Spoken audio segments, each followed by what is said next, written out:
ती म्हणजे हिंदूमध्ये दुफळी निर्माण करायची, हिंदूंमध्ये दुफळी निर्माण करायचे, विभाजन करायचे. मित्रांनो, लक्षात आलं का? एक फोटो मी टाकतोय, त्या व्हिडिओची क्लिप डिस्क्रिप्शन बॉक्समध्ये टाकतोय मी. तो व्हिडिओ तुम्ही नक्की बघा. एक मुसलमान व्यक्ती आव्हान करते मराठी भाषिकांना आव्हान करते आणि काय लक्षात आणून देते? येणारी महानगरपालिका. मित्रांनो, कारण का त्या महानगरपालिकेमध्ये उद्धव ठाकरे जर जिंकलेत आणि ते जिंकण्यासाठी हे ते मुसलमान आहेत, त्यांचं एक गठ्ठा मतदान त्यांना मिळणारच आहे, त्यांचं तुष्टीकरण त्यांनी केलेलंच आहे, लागून चालन ते करतच आहेत.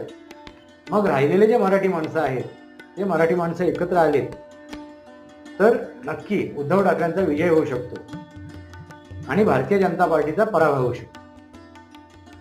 हे या मुसलमानांचे